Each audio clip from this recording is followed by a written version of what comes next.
Hola a todos, en el episodio de hoy nos visitan Maite Rico e Iñaki Ellacuría. Maite es columnista en El Mundo y analista en Onda Cero, Es Radio y NTN 24.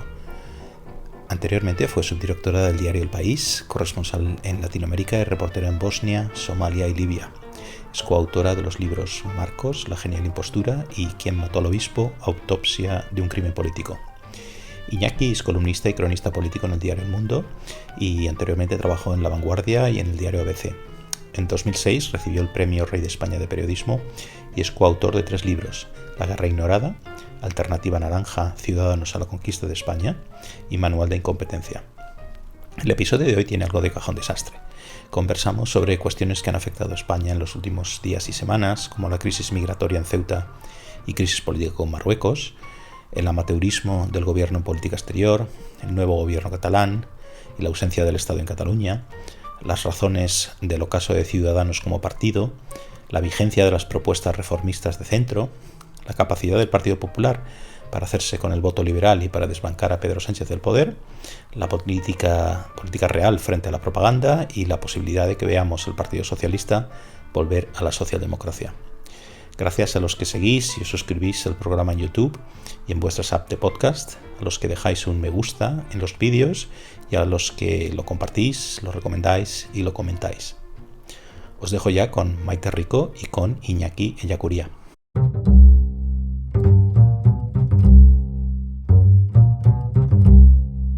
Hola Maite, hola Iñaki, ¿qué tal estáis? Hola, muy bien. Bien, pues a ver, normalmente yo tengo un tema que estructura cada episodio, ¿no? Pero esta vez han pasado tantas cosas en los últimos días y en las últimas semanas que yo quería plantear como si fuera una especie de cajón desastre, saltando de una cuestión a otra y también aprovechando que habéis escrito ciertas columnas últimamente, entonces pues saltar un poco de una cosa a otra. Espero que os parezca bien, ¿no? Que no demos demasiados giros, ¿no? Al final todo está relacionado, ¿no? Entonces, por empezar un poco casi cronológicamente, ¿no? Lo que está pasando ayer, hoy en Ceuta, por ejemplo, ¿no? Entonces, ayer publicaba El Mundo un editorial, se llamaba Un grave desafío político en busca de líder, y casi se leía una editorial que suele tener mucha opinión comparado con una noticia, parece que se leía como una noticia en sí, o sea, como un relato de hechos, que en realidad era un relato casi de despropósitos de la política exterior española, ¿no? Entonces, yo aquí, bueno, os preguntaría qué creéis que está pasando un poco con lo de Ceuta. Parece que hoy han parado y han cerrado ya, controlan las fronteras, cosa que ayer hacían justo lo contrario, ¿no? Os preguntaría, ¿cómo se pueden hacer tan mal las cosas en política exterior, ¿no? Atendiendo a este relato de lo que decía del editorial, ¿no? Yo os planteo una hipótesis, ¿no? Y es un ejemplo más de esta especialización del gobierno en política de gestos, que debe ser casi un récord mundial, ¿no? de eficiencia en este sentido, pero al revés, su poca preparación para la política real, cuando ocurren unas crisis, pandemia, Ceuta, etcétera, ¿no? ¿Cómo lo veis? Esta crisis demuestra la absoluta incompetencia del gobierno, que se está manifestando en todos los ámbitos que toca, ya sea la economía, ya sea la gestión de la pandemia, donde hemos tenido los récords mundiales de mala gestión. Y lo de la crisis de Marruecos, claro, ahora nos estamos centrando en el gesto hostil e inmoral, ha sido calificado de Marruecos, de abrir las fronteras para invadir literalmente Ceuta, sobre todo utilizando a niños, utilizando a la población civil. Y esto evidentemente es lo que más ha sulfurado, pero es que detrás de todo esto lo que no se puede obviar es la responsabilidad del gobierno y del Ministerio de Asuntos Exteriores en toda esta crisis, que estaba ya cantado.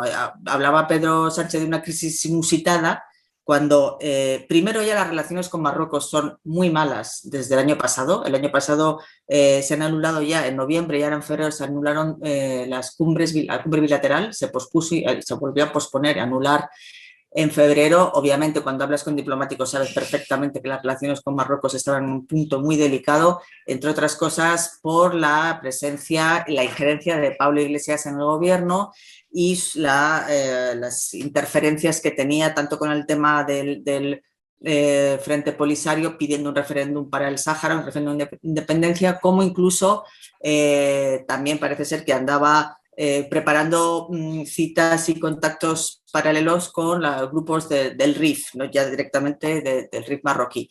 Entonces, junto a esto, que ya estaba el ambiente caldeado, llega la acogida del señor Brahim Ghali, que lo califican de acto humanitario. En realidad no es un acto humanitario, es una acción política muy consciente y una afrenta, no solo para Marruecos, sino para la justicia española, que reclama a este señor por crímenes atroces, por torturas, por desapariciones y por una serie de acciones contra los propios saharauis. En concreto, se habla de élites saharauis, hispano-saharauis, porque muchos tienen la nacionalidad española, para pues, controlar ellos el movimiento. Este señor está en Argelia, bueno, en Tindouf, que por cierto, hablando de utilizar a población civil, habría que ver también el Frente Polisario y Argelia cómo usan a la población civil saharaui contra Marruecos, ¿no? Entonces, en este clima, ya el propio ministro de Interior, Marlaska, hizo saber lo peligroso que era, lo suicida, que era aceptar a este señor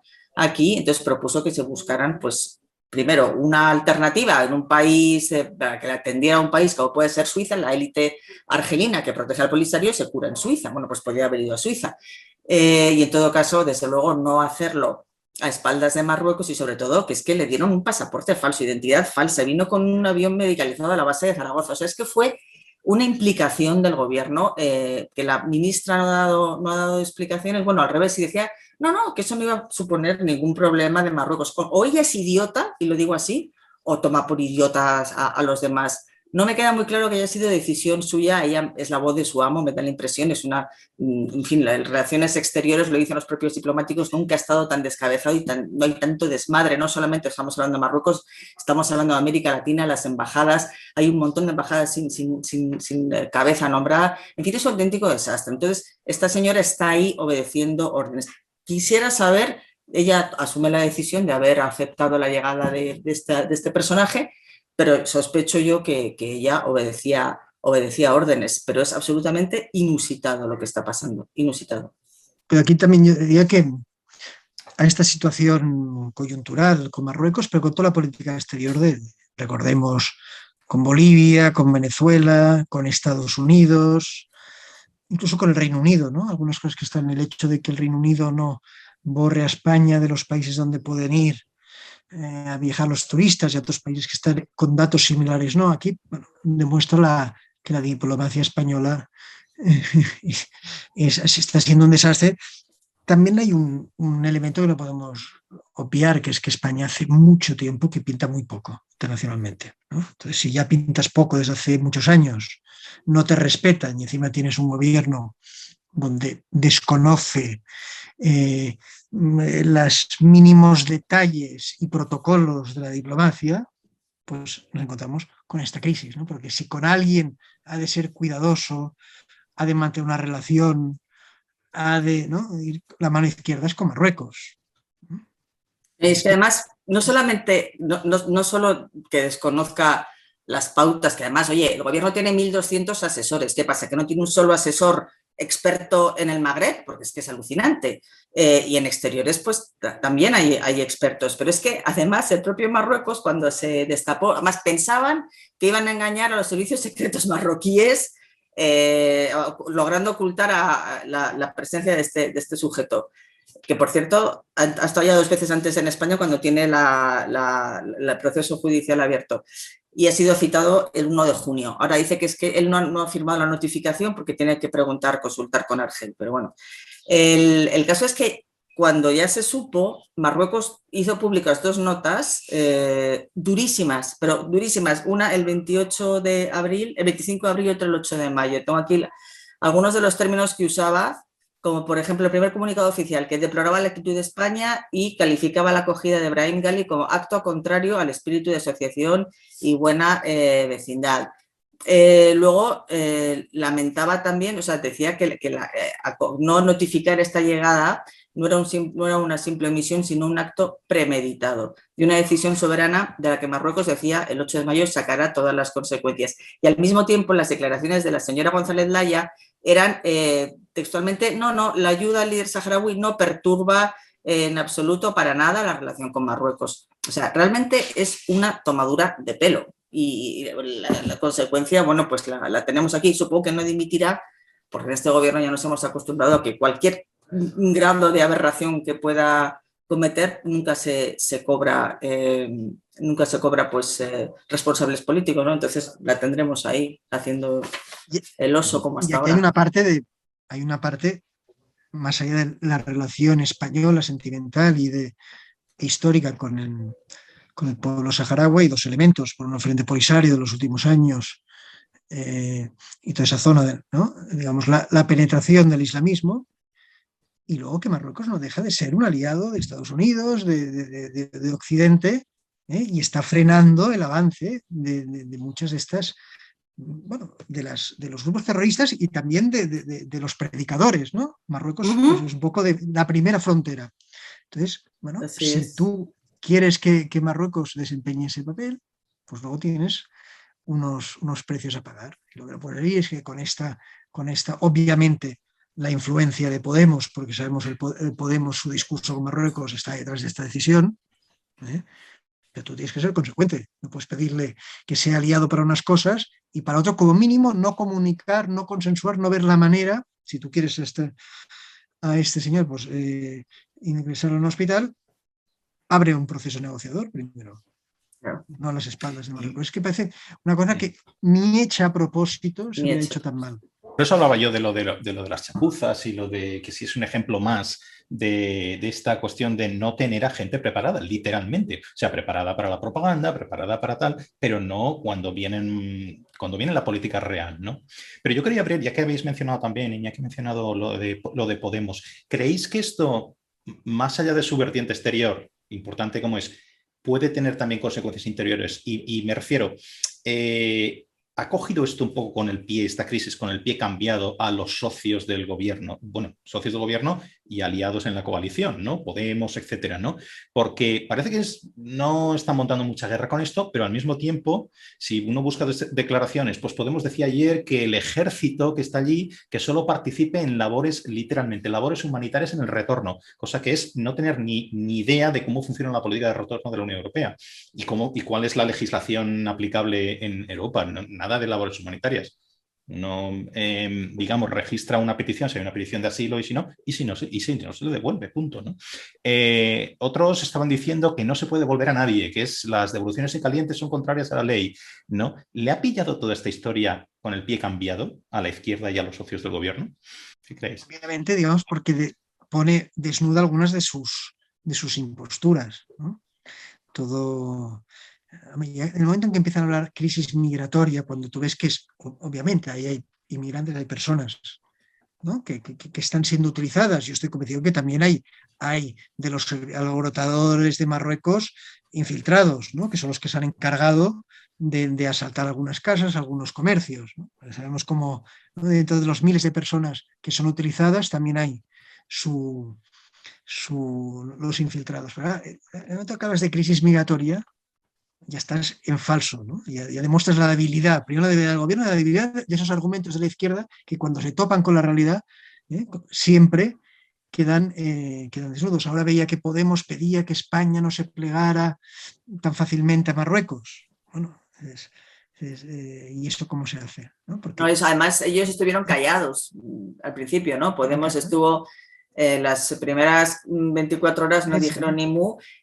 Las escisiones de Podemos, como Más Madrid, Errejón y demás, sí aprovecharon para exigir que se tomaran represalias con Marruecos, pues como Vox, igual, que se empezaran a confiscar o a bloquear las cuentas de la monarquía marroquí y demás, pero Podemos estaban callados porque no sabían a qué atenerse. Pero sí, ellos han tenido mucho peso en esto y también fuentes marroquíes hablan de ciertos sectores del socialismo vasco, ¿no? Don Elorza y demás, que tienen muchas relaciones con el Polisario. Entonces, obviamente, ellos son los que han puesto, y son los socios del gobierno los que sostienen este tipo de actuaciones, ¿no? Entonces ahora, pues obviamente cuando ya se crea el incendio, no saben por dónde salir. Pero también sorprende ver un partido como el PSOE, ¿no? De un partido de tantos años de gobierno, que sabe perfectamente, pues cayendo en lo que ha hecho Sánchez, ¿no? Como ha convertido al PSOE en una especie de partido pancartero, que una cosa que más, ¿no? Podemos discutirlo con Zapatero, pero que el PSOE tenía mucha gente que sabía gestionar, sabía las realidades, sabía analizar bien la realidad, pues está cometiendo errores de partido reciente. No, es que incluso... Sí, no, perdona, Iñaki. Sí, no, que me llama esto la atención. Dices, bueno, es que, bueno, Podemos, vale, pero es que el PSOE que esté cometiendo estos errores. Es que es un partido sanchista, es un partido sectario, es un partido podemizado, porque incluso Zapatero, con en fin, las meteduras de pata que tuvo en política exterior, con Marruecos y el Sáhara tuvo muchísimo cuidado y recordaban hoy en alguna crónica como, por ejemplo, tuvimos aquí un incidente con una activista, Minatu Haidar, que se había puesto en huelga de hambre y organizó un pifostio, creo que fue en Canarias y demás, y Zapatero ahí lo frenó en seco. O sea, es que, hombre, lógicamente cuando atiendes a razones y eres un presidente con un mínimo de seriedad, pues sabes por dónde tienes que tirar. Luego, también recordar, ayer lo comentaba en una entrevista el exministro García Margallo, que España es un país medio y tienes que tener un valor añadido, que es el apoyo de la Unión Europea y el apoyo de Estados Unidos. Y lo primero que hizo Estados Unidos nada más empezar la crisis fue llamar el secretario de Estado, Antony Blinken, al ministro de Exteriores marroquí a recordar lo importante que es Marruecos en la seguridad del Sahel y las estupendas relaciones que tienen. O sea, aquí cuando se invadió Perejil, por lo menos Aznar tenía el apoyo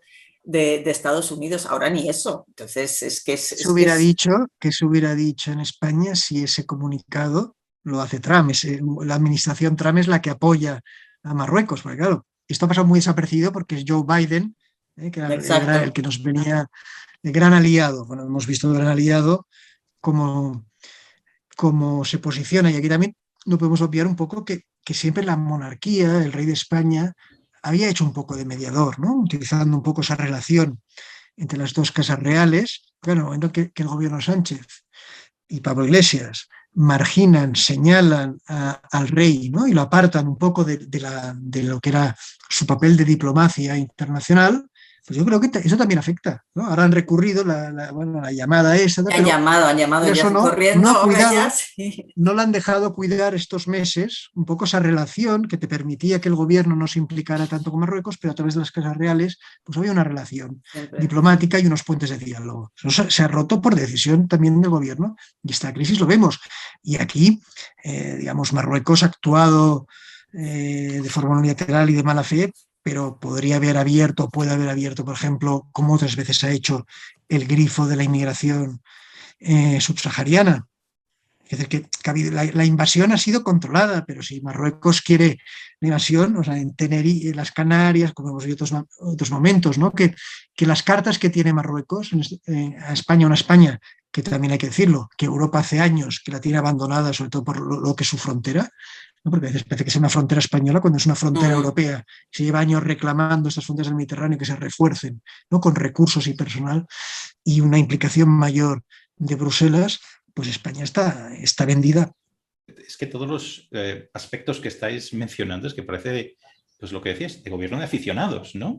Y no es, a ver, no es una cosa, no lo digo en un sentido como peyorativo, suena peyorativo, pero es que es literalmente así. Solo el recuento de los hechos y la narración de todos los diversos aspectos de estos que parece exactamente así, ¿no? Y la Unión Europea también, que sí, que es verdad que enseguida han salido a declarar que la frontera no es los españoles, es una frontera con Europa, etcétera, etcétera. Pero, a ver, yo echaba de menos un par de barcos de Frontex ahí metidos, solo ni siquiera se necesitan en un sentido de recursos materiales, ¿no? Pero por lo menos para visualizar que sí, que eso es una frontera europea. Y es que les debería preocupar, porque la mayoría, si hay una avalancha real de gente que, digamos, que llega a Ceuta, no puede ser devuelta, tienen que enviarlos a la península, rápidamente la mayoría digamos, van a seguir hacia Francia, van a seguir hacia cualquier otro lado. Quiero decir, que esto es literalmente, no es algo simbólico, que es una cuestión que es una frontera europea, es que literalmente es así, porque tenemos en Schengen, ¿no?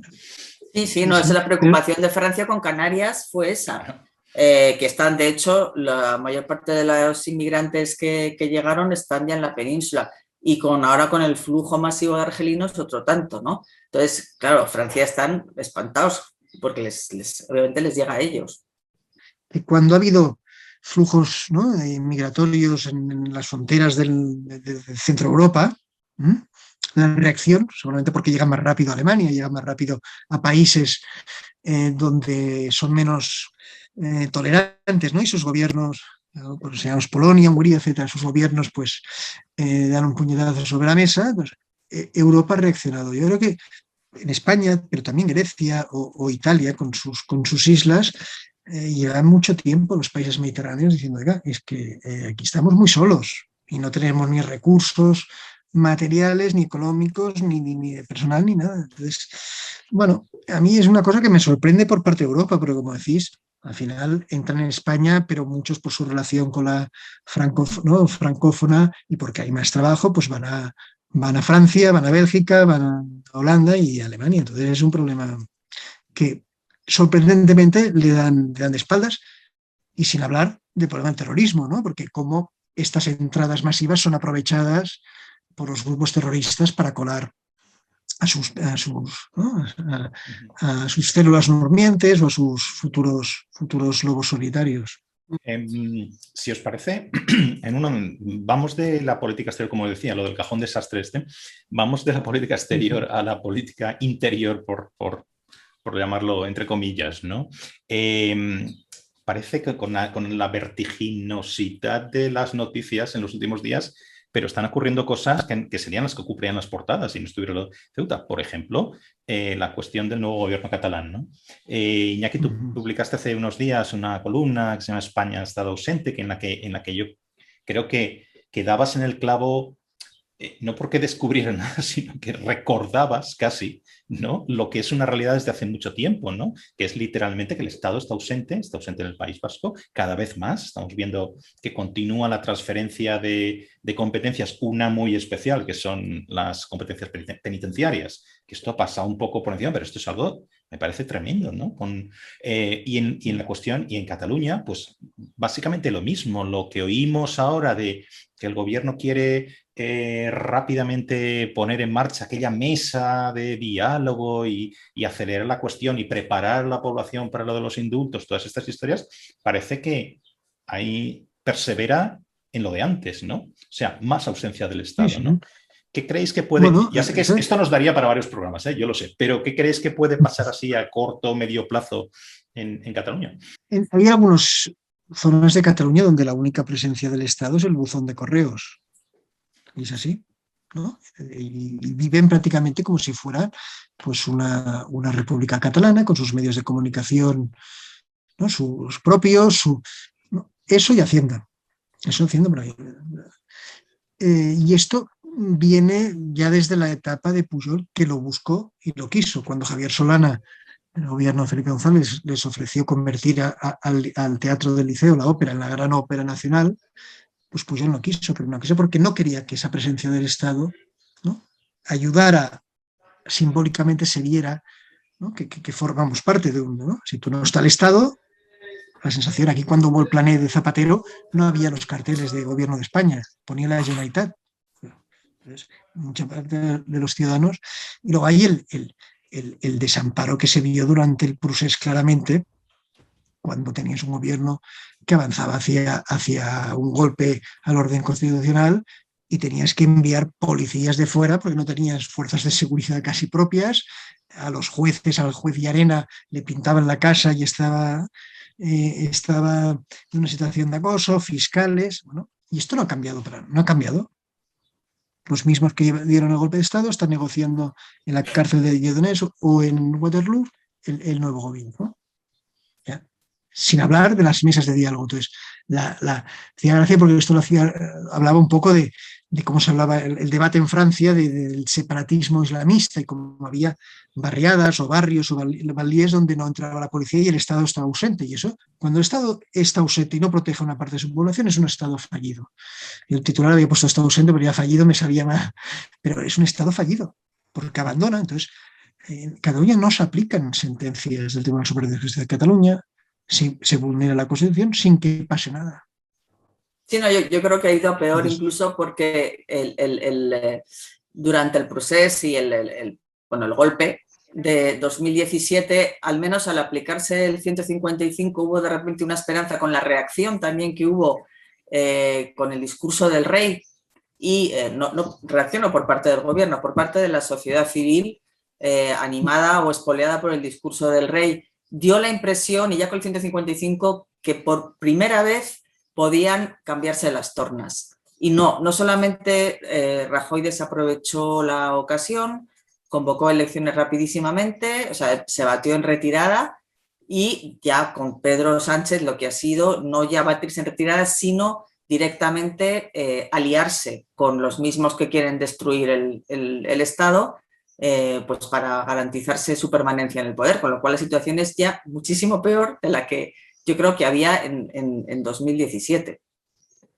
Es muy importante lo que dices, sobre todo a partir del discurso del rey, las movilizaciones espontáneas que empezaron a ver la gran manifestación, ¿no? Hubo una gran manifestación antes de la Declaración Universal de Independencia.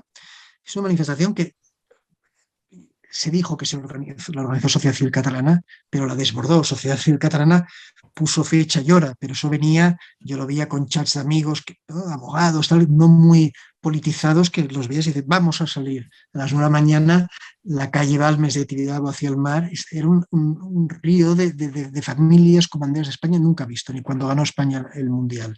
Entonces, ahí fue una revolución cívica y constitucional de defensa de la ley, de una España plural y había gente de izquierdas, gente de derechas, y eso, tanto el PSOE, primero el PP, como dice Maite, por retirarse y no atreverse a hacer un 155 pues vaciar, ¿no? Vaciar la administración de las personas que habían dado un golpe de Estado y convocar elecciones cuando hubiera un debate libre. En ese momento tenías a los fugados, las elecciones tenían TV3, o sea, es que ni siquiera neutralizaron los instrumentos de los que se valían, ¿no?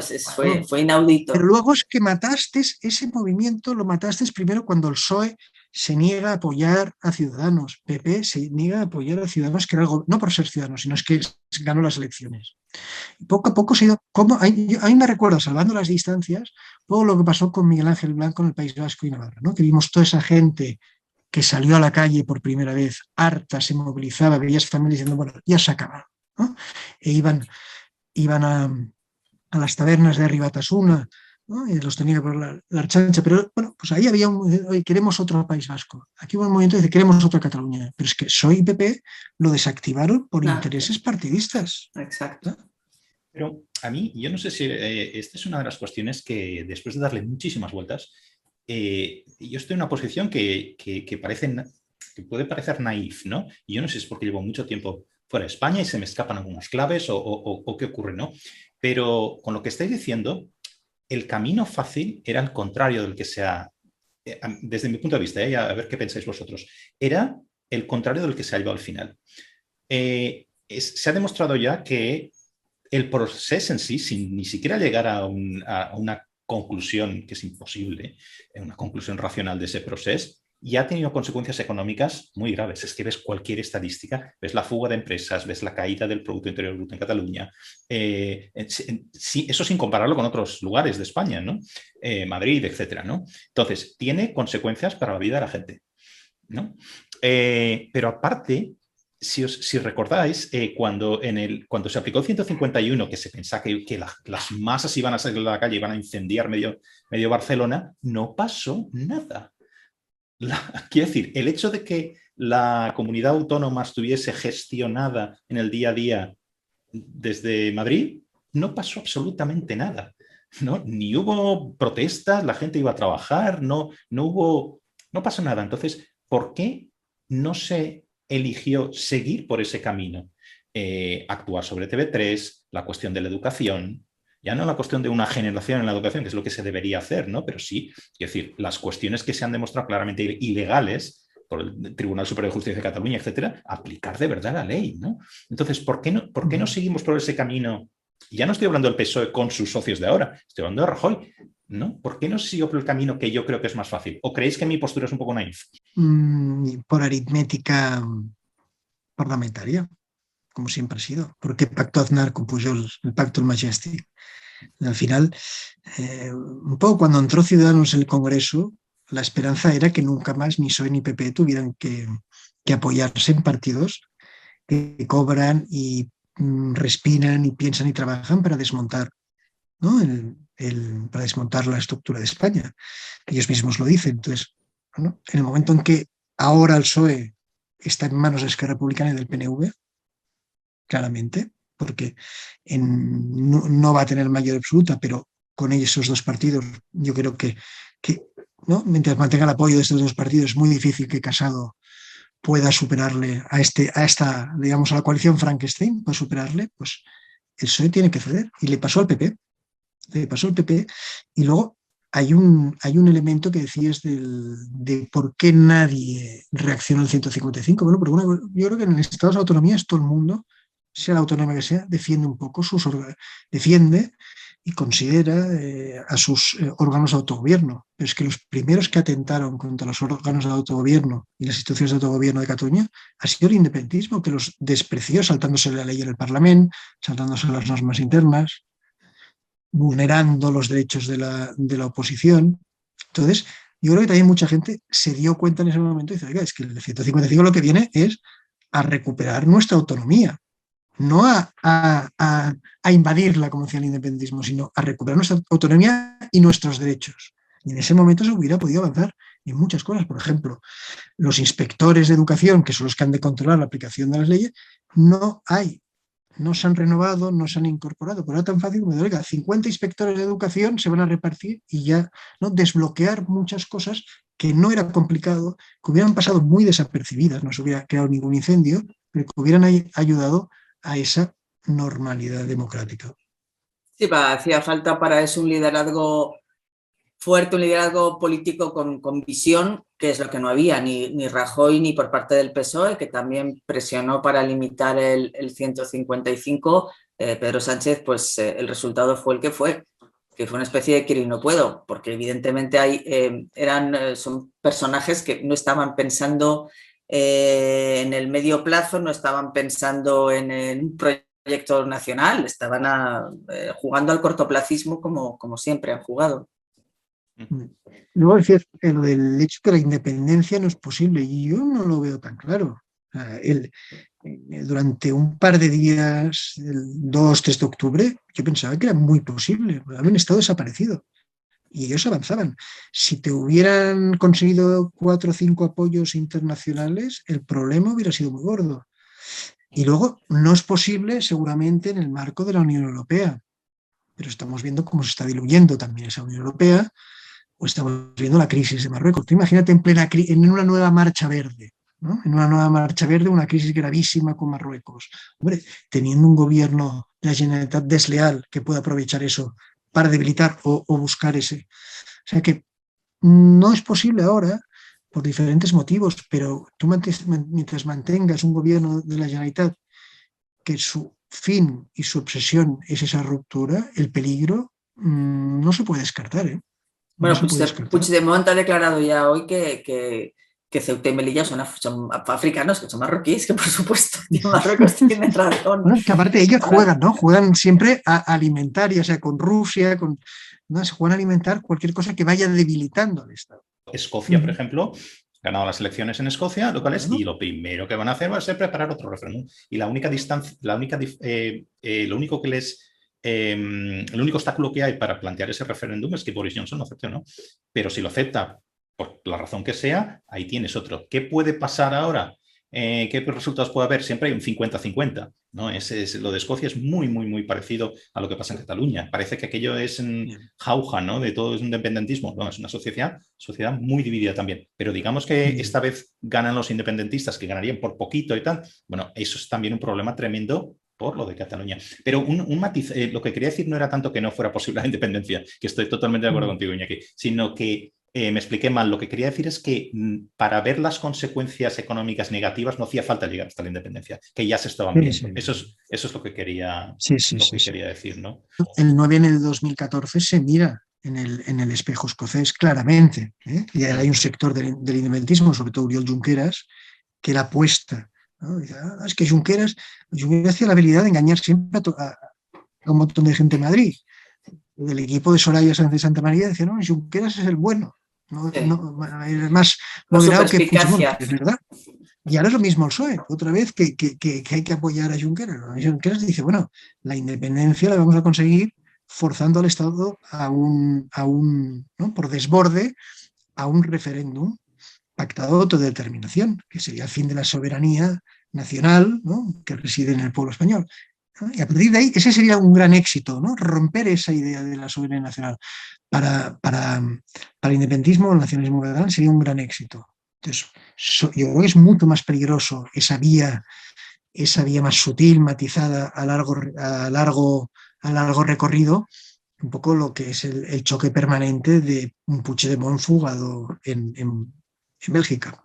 Lo que iba a comentar, que a mí me parecía curioso, es que el 52%, o sea, los partidos independentistas ganaron las elecciones, las últimas elecciones en Cataluña con un 52%, y apelan a ese 52% para ya iniciar todo el proceso, pero después en las encuestas en las que se han hecho preguntando más directamente a la población sobre la cuestión de la independencia y demás, no llegan al 52%, son porcentajes menores. Con lo cual a mí me confunde, o sea, el hecho de que haya ese desfase entre el voto a los partidos independentistas y el deseo de independencia de la población catalana, y luego pues que sigan votando a Esquerra y a Junts pel Cat o a Puigdemont y sus engendros políticos, visto lo que se ha visto en estos años de gestión. Quiero decir que si el gobierno español criticamos al gobierno de Sánchez por su mala gestión, Cataluña yo creo que ha sido todavía peor. Entonces me sorprende que la opinión pública catalana, que los catalanes sigan votando. No pero aquí hay una cosa que es la baja participación. Entonces, ¿a quién nos ha movilizado? ¿Quién está más desencantado? Bueno, pues el votante no independentista, que ha visto que han dado un golpe de Estado y continúan los mismos gobernando. Dices, oiga, la sensación de desamparo otra vez sí, es tan brutal todo. Como tal, pero es decir, bueno, pues aquí no pasa nada, entonces no voy a votar. Ellos han perdido casi 1 millón de votos el independentismo, pero cuando hay desmovilización, ¿qué se mueve más? El fanático. Tiene 1.200.000 votos de gente muy movilizada, que es una cuestión religiosa, que le da igual. También un votante de clase media, media alta, muchos son jubilados que tienen garantizados, ¿no? el sueldo a final de mes, y que por lo tanto, lo vemos en las manifestaciones, ¿no? Todos con pelo blanco y tal, y por lo tanto considera que no se juega nada con que Cataluña vaya mal, que ya tiene, ¿no? También hay una idea de intentar conseguir aquello que en la juventud no hicieron, ¿no? Pero muchos de ellos, bueno, pasaron de la universidad a ganar dinero con Pujol, con el pujolismo, y entonces se queda la idea, bueno, nosotros ni luchamos contra Franco, ni aprovechamos la idea de transición para conseguir esa independencia anhelada. Bueno, ahora que voy a jubilar y tengo muchas horas para pintar carteles, ir con lazo amarillo a acosar comisarías o la sede ahora de Esquerra Republicana, pues ¿no? Esta gente está muy movilizada y le da igual, va a seguir votando. Por lo tanto, esto es una garantía que tienen los dos partidos independentistas, que les permite todo esto de que hemos visto 3 meses sin llegar a un acuerdo, ahora sí, ahora no, porque saben que es que al final no van a perder en las urnas, a no ser que hubiera una suma de socialistas, populares, ciudadanos, y recuperar esa sensación de movimiento cívico, no de partido, sino de movimiento cívico que agrupara a todos. Y parece que, lo que estoy diciendo, que España se muestra como un país donde donde las guerras se ganan una generación, se intentan ganar una generación después, ¿no? Entrevistaba también aquí en el programa a Juan Claudio de Ramón, él tenía esta cosa de la izquierda, lo que quiere es ganar la guerra civil, ¿no? Ganarla muchas generaciones después, pero para eso tiene que travestir a la mitad del país de fascistas, porque fascistas no hay, pero claro, te los tienes que inventar, si no, ¿con quién estás luchando, ¿no? Entonces, pues parece un poco lo que dice Iñaki con esto, de ganar esa guerra, pero que es un fantasma, ¿no? Que está en la cabeza, ¿no? Pero bueno, ya que mencionabais, no sé quién había mencionado de los dos, la cuestión de Ciudadanos. Esta semana emitieron este programa sobre Ciudadanos yo jamás veo la tele, pero este sí lo vi. Estabas tú, Iñaki, en el programa también, ¿no? Entonces, por ahí. Aparecías por ahí, ¿no? Entonces, a mí se me ocurren dos preguntas respecto. También son un poco naif, ¿eh? Esta va a ser la palabra del episodio hoy. Una, esta no tan naif, ¿no? Pero que le da muchas vueltas también a esto. ¿Tenemos un consenso sobre por qué cayó o por qué está cayendo, por qué la decadencia de Ciudadanos? En el programa, por el montaje, que yo también me iba fijando en esto, yo creo que había cierto interés en mostrarlo de una determinada manera, ¿vale? Digamos, ¿no? Se entrevistaba a los digamos, las personas que habían tomado decisiones en Ciudadanos. Uno decía que no, el otro que sí, el otro que no sé cuántos, ¿no? Entonces, esta es una. Hay un consenso sobre esto. Lo segundo, esta es la parte naif. Como antes decía de lo del camino difícil y el camino fácil, ¿no? ¿Por qué narices el PSOE no quiso pactar con Ciudadanos cuando podía? Podemos hablar otra vez de nuevo, aritmética parlamentaria, juegos de poder, lo que quieras, ¿no?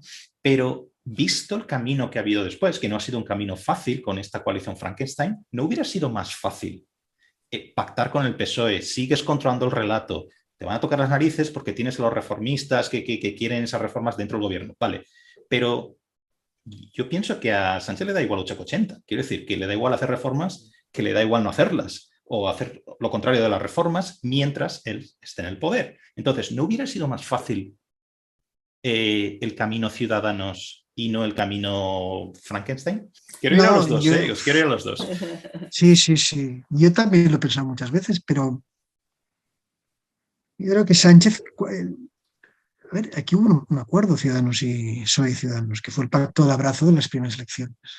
Y hay unas negociaciones donde se firma y se acuerda un pacto de legislatura, pero que era un pacto también para construir un espacio centro-izquierda muy ambicioso, ¿no? Ahí estaba Jordi Sevilla, estaba Garicano, bueno, estaba Serrano del PSOE, gente muy importante y que hubo mucha sintonía. Bueno, cuando se rompe eso, yo creo que alguien, ¿no? Se rompe, Sánchez, todo lo que le pasa en el PSOE, lo expulsa, vuelve. Yo creo que Sánchez llega bueno, eso primero fracasa porque Pablo Iglesias no lo apoya. Si Pablo Iglesias se hubiera abstenido, ese gobierno hubiera tirado adelante la investidura. Yo creo que alguien, el mismo Pedro Sánchez, llega a la convicción de que la única manera que puede llegar a Moncloa es cogiendo al PSOE, llevando hacia a la izquierda y absorbiendo, primero aliándose y luego absorbiendo a Podemos, y ser el gran espacio. Él empieza a mirar mucho la coalición de izquierdas de Portugal y cambia su discurso.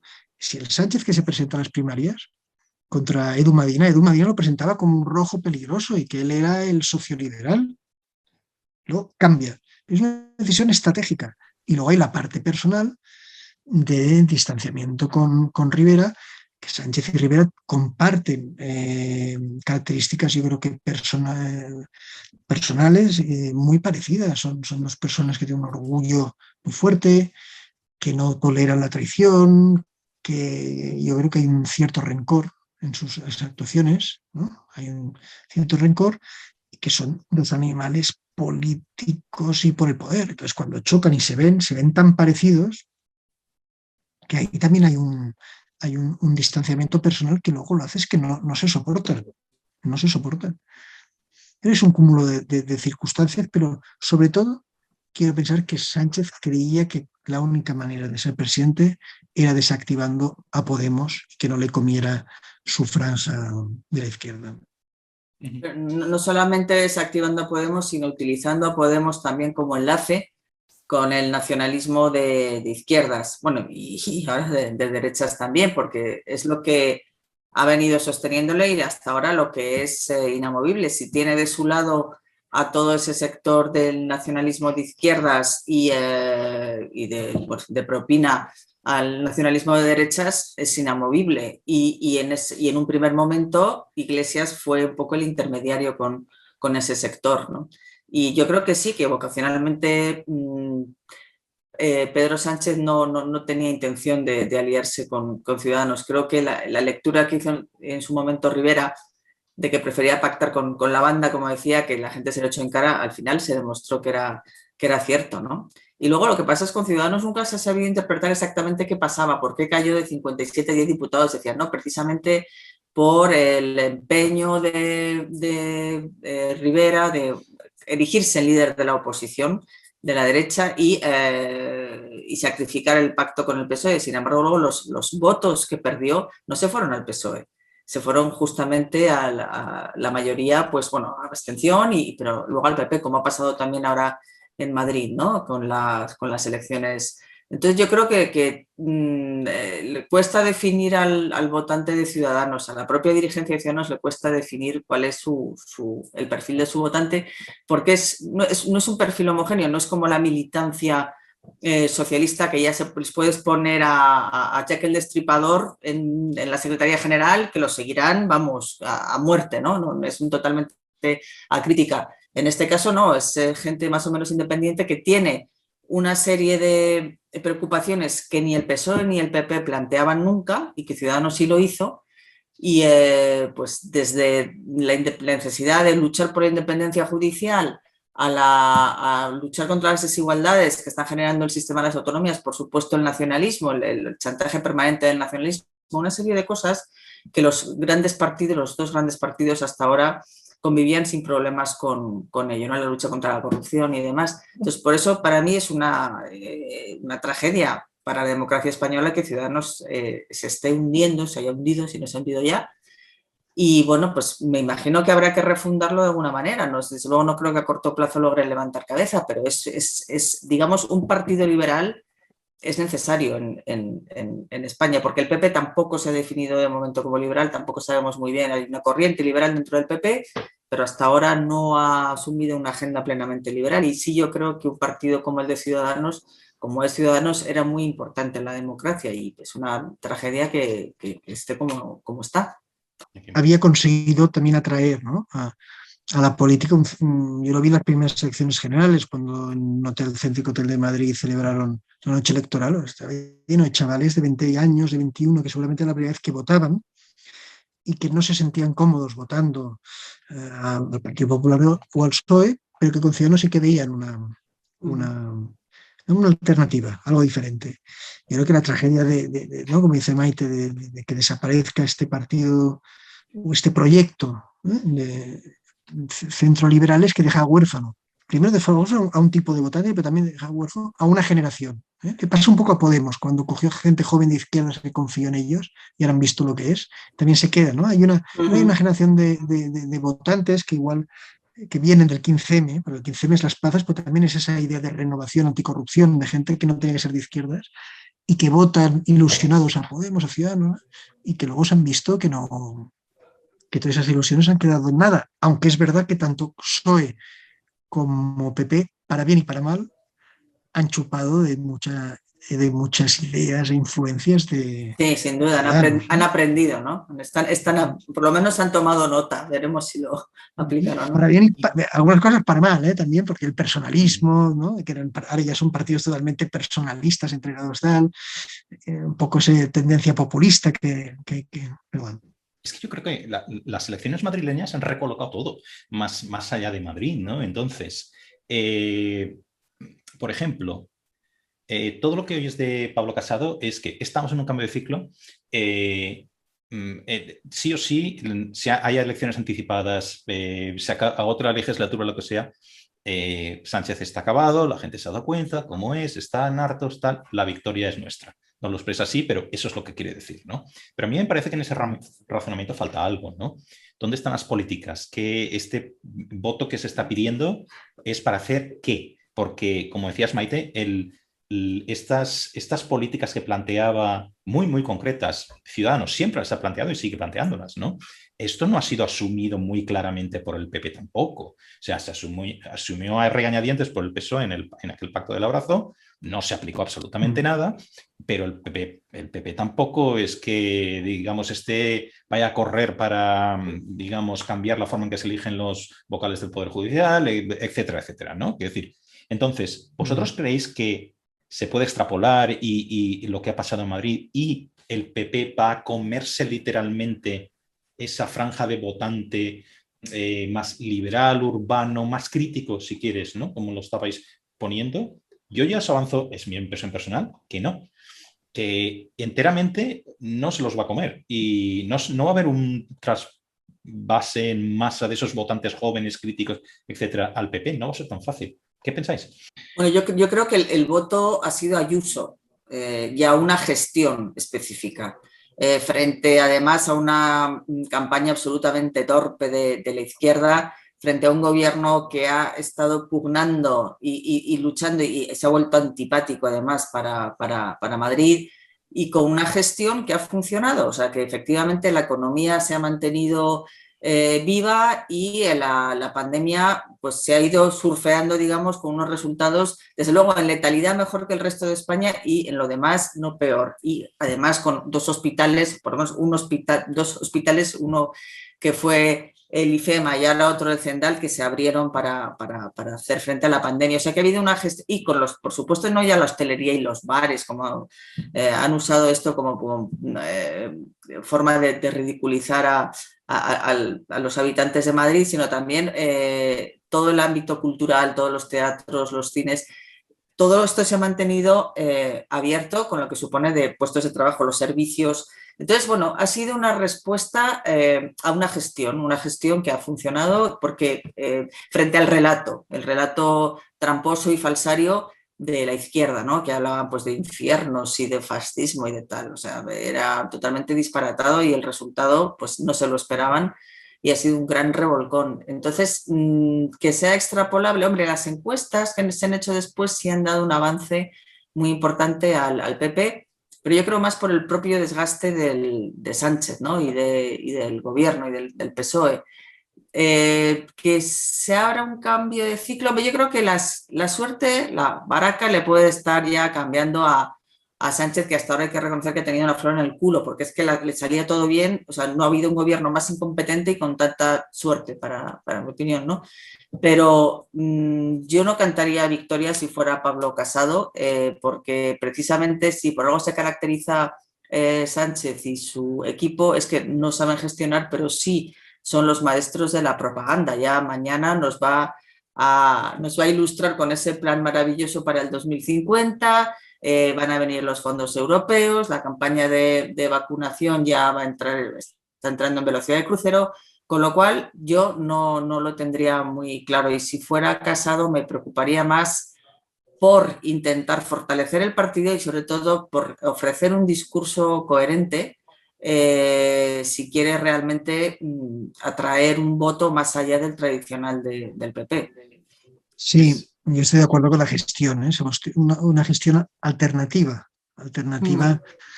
a la que planteaba Sánchez y luego la gente votó que se la jugó y le salió bien.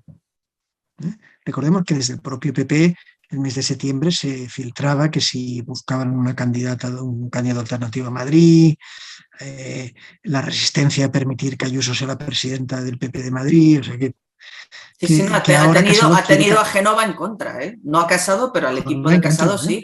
Digamos, al equipo de Casado sí. Por lo tanto, que ahora quieren capitalizar todo, pero incluso recordemos algunos presidentes autonómicos, Feijóo, Mañueco, criticando públicamente a Ayuso. Yo creo que hay una parte que dices, bueno, pero al final esto pasa mucho, también nos pasa de los que estamos en Barcelona, creemos que Cataluña es Barcelona, ¿no? Y Madrid no es España, ¿no? Y cuando hay unas generales, tienes en Galicia y tienes en Cataluña, entonces cuando ves los resultados del PP en Cataluña, dices, pues difícilmente si no sacas 12, 13 diputados, 8 en Cataluña en las generales, puedes sacar un gran resultado. Pues aspirar a tener una mayoría suficiente. si no sacas un gran resultado en el País Vasco, el PP difícilmente puedes, ¿no? Entonces yo veo unas lagunas ahí que no creo que, yo creo que eso es un hándicap para Casado enorme, sobre todo sabiendo que Sánchez va a tener el apoyo de Esquerra Republicana, del BNG, del PNV, que se van a mantener ahí, porque no van a votar a Casado. Por lo tanto, incluso ganando las elecciones en escaños, Casado, yo creo que tiene todo de cara, a no ser que la gestión de los fondos europeos sea un desastre, pase algo más con la pandemia, la crisis económica sea mucho más dura el azote de lo que pensamos que puede ser, ¿no? con el colchón europeo. Bueno, eso puede cambiar muchas cosas, pero creo que esa coalición Frankenstein le garantiza otra legislatura como mínimo a Sánchez. Mike, tú has mencionado el plan en 2050, que he estado leyendo, bueno, lo único que creo que se ha publicado es lo del artículo que sale en El País, ¿no? De Redondo. De Redondo, para ponerse las medallas, sí, previamente, ¿no? Era como un public reportaje esto es cuando lanzas un coche nuevo, ¿no? Que es como, con este coche va a llegar a usted a la luna, ¿no? Era algo increíble. Yo ya había leído mucho sobre esto, pero que un poco alucinado de la falta de sustancia, ¿no? Es pura propaganda, cero sustancia, ¿no? O sea, no están anunciando absolutamente ese... Yo no sé vosotros, pero creo que es la primera vez que yo recuerdo que un gobierno anuncie un anuncio, ¿no? Porque es lo que se va a anunciar mañana. Pero, en fin, para mí lo importante de esta cuestión es que yo pensaba que después del castañazo que se había metido en el 4M en Madrid, pues... Por un lado, no insistirían. Yo creo que se acabaría toda esta...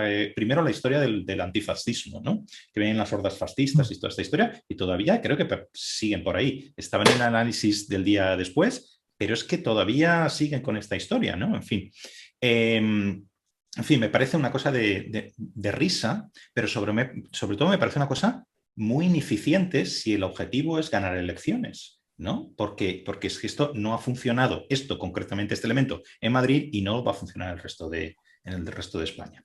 Eso por un lado. Pero lo siguiente es que yo pensaba, bueno, este camino no sirve para ganar elecciones, tendremos que ir no sé, de alguna forma no podemos evitar la política real, ¿no? Afrontar los problemas de la gente en cada lugar, son problemas distintos, no todos iguales, etcétera, pero 4, 5, 6 cosas que son las que de verdad importan, ¿no? Si es que todas las encuestas te los van diciendo, ¿no? Entonces, pero aún así, lo que veo es perseverancia. Perseverancia, que un ejemplo es el plan 2050, que es España va a ser lo mejor del mejor, podrían haber dicho 2150, sería exactamente igual. Yo no sé a quién le interesa esto, de verdad, yo creo que no es algo que ilusione a nadie, ni nadie lo comente, ni le importe literalmente, ¿no? Se basa además en, bueno, ya a ver qué anuncia mañana, pero en muchas cosas que son muy intangibles y en cosas que sí, va a haber un desembolso de fondos, porque lo habrá, pero los resultados de esas inversiones no se van a ver en esta legislatura. O sea, lo único que pueden hacer con los fondos, pueden gestionarlos muy mal, pero aunque los gestionen muy bien, que me extrañaría, por la centralidad, por la falta de control y por la historia que tenemos, no solo de este gobierno, sino España es un país que históricamente ejecuta muy mal los fondos europeos. O sea, se dejan muchas partidas sin ejecutar, ¿no? Entonces, tomando todo esto en cuenta, no se va a ver, no va a haber un incremento del empleo dentro de un año gigantesco, o sea, no va a ocurrir. Entonces, lo único que tienen es relato, de nuevo, ¿no? Entonces, ¿por qué persisten? ¿Por qué persisten en esta cosa de la propaganda? ¿Porque no saben gestionar o porque tienen que seguir representando el único papel que saben? Bueno, yo creo que no saben gestionar y porque hasta ahora les ha dado resultado. No sé si a partir de, o sea, el primer fracaso ha sido en Madrid, donde esa propaganda, ese relato ha fracasado por completo porque ha ganado la realidad. No sé si en el resto de España puede ocurrir lo mismo. Hasta ahora les ha funcionado muy bien. Los fondos, como tú dices, se están gestionando o se van a gestionar, por lo que parece, de manera bastante opaca. Entonces, a lo mejor bien ubicados esas ayudas en determinados medios, en determinadas televisiones, en determinados... Todo eso también va a hacer que sea un elemento a favor de Sánchez, ¿no? No lo sé, yo me imagino que algún día ya se les está viendo el cartón, se les ha empezado a ver. Es posible que se den cuenta ahora que a lo mejor eso no les funciona. Desde luego lo del plan 2050, con el artículo este ridículo de Redondo, justo el día antes del gran estallido de la crisis de Marruecos, o sea, ves Ceuta 2021 y tú estás con España 2050, ¿no? Entonces, bueno, pues es todo un ridículo espantoso y me imagino que la opinión pública pues así lo va a ver, pero bueno, harán su show, ya todo el IBEX, menos creo que Ana Patricia Botín no va a estar, va a mandar un propio, pero van a estar ahí los grandes del IBEX, de Felpudo, y bueno, pues ya Sánchez tendrá y tendremos a Sánchez los alós cada vez. No lo sé, evidentemente es lo único que saben hacer y hasta ahora pues les ha funcionado. Sí, y es un poco lo único que les queda. Al final, con los datos de deuda pública, los ERTE, ¿no? Los ERES que vienen, pues un poco fiar todo a elevar, a convertir pues la ayuda europea en una especie de plan de New Deal, ¿no? De New Deal que todos sabemos que no se va a aplicar por diferentes cosas. Primero, porque el Estado de las autonomías al fin, van a ser las autonomías que decidan mucho de cómo se va a gestionar, ¿no? Nos estamos viendo en el gobierno catalán cómo es Esquerra Republicana y Junts per Catalunya se están repartiendo a ver el dinero europeo que se lo pasará desde el gobierno central, pero al final que lo aplique las autonomías. De ahí que tradicionalmente España también sea muy deficiencia en esa aplicación, ¿no? Porque se va diluyendo en administraciones. Y luego es que Iván Redondo, que no hace falta hablar con gente que haya trabajado con él, por ejemplo en el PP, ¿no? En Badalona, pues dice, oye, tiene muchas virtudes, es un muy buen estratega en campaña electoral, pero no es lo que se dice regate corto. Él no tiene un proyecto político, porque él es un comunicador, y aquí se ve. O sea, tú, una de las cosas que ves en Sánchez es que no hay un proyecto político. Zapatero te podía gustar más o menos, pero construye un proyecto de la idea de la España plural, de la memoria histórica. Sánchez ha ahondado un poco, sobre todo al inicio de la legislatura, con recuperar todo ese debate de la memoria histórica, pero no hay un proyecto político. ¿Cuál es el proyecto político de Sánchez? La supervivencia, la resistencia en el gobierno. Entonces, para eso va muy bien la propaganda. Hasta embargo, que la propaganda queda vacía por los hechos, ¿no? Sí, sin embargo, a mí, haciendo un poco de abogado al diablo, yo creo que sí hay una vía que es alternativa a la propaganda. También incluye mucho relato, que sería una cierta vuelta a la socialdemocracia. Claro, la cuestión de ir hacia una socialdemocracia más clásica, entre comillas, ¿no? Que ya se ha aplicado en España, ¿es posible con Sánchez? Maite, tú escribiste hace poco una columna que se llama La Primavera Madrileña, ¿no? En la que hablabas de estas cosas, ¿no? Entonces, quizás sería esa una vía, y ya digo ya, por agotar todo, ¿no? Porque la vía de 100% propaganda no parece que funcione demasiado, ¿no? ¿Qué posibilidad tenemos de ver a este PSOE con Sánchez volver un poco a esa cuestión socialdemócrata? ¿O ninguna? Sí, ideológicamente ninguna. De hecho, están ya queriendo hacer purgas de lo que queda de socialdemocracia en el partido, pero si tuviera necesidad y pensara que un giro, oye, igual que se ha hecho mítines bailando con ¿cómo se llama? Y con Iceta, con una bandera de España descomunal, pues volver a hacerlo. Si tuviera que aliarse y encamarse con Santiago Abascal, con tal de seguir en Moncloa, lo haría. O sea, yo por su propio falta de escrúpulos no me cabe la menor duda. Ahora, lo tiene pues bastante más complicado a la hora de reconstruir políticamente el PSOE porque lo ha destrozado y lo ha generado un partido sanchista, ¿no? Entonces, de ahí sacar resquicios socialdemócratas, pues lo tiene muy complicado. Él, desde luego, tendría que irse y tendría que hacer una renovación del PSOE enorme, limpiando todo lo que ha sembrado él. Otra cosa es que luego él quiera o pueda en un momento dado adoptar un discurso más moderado cuando le venga bien desde el punto de vista estratégico. Sí, el hecho de no tener una ideología definida le permitiría adaptarse. Es que es muy difícil a este PSOE, ¿no? Con Adriana Lastra, Ábalos, pues ahora convertir un problema que tiene el PSOE, que como gran partido histórico, pues tenemos el recuerdo, ¿no? De algunos de sus ministros, de algunas de sus... No, pero eso es el recuerdo. El PSOE actual no tiene nada que ver. No tiene nada que ver con ella y no tiene tampoco, bueno, algún presidente autonómico, pero no ves a Francina Armengol, por ejemplo. Esta social no es el PSOE, ¿no? Ha ido renunciando. Entonces lo veo difícil. Yo creo que ya Sánchez está atado en esta política muy postmoderna de la propaganda y atada a su suerte a la situación económica.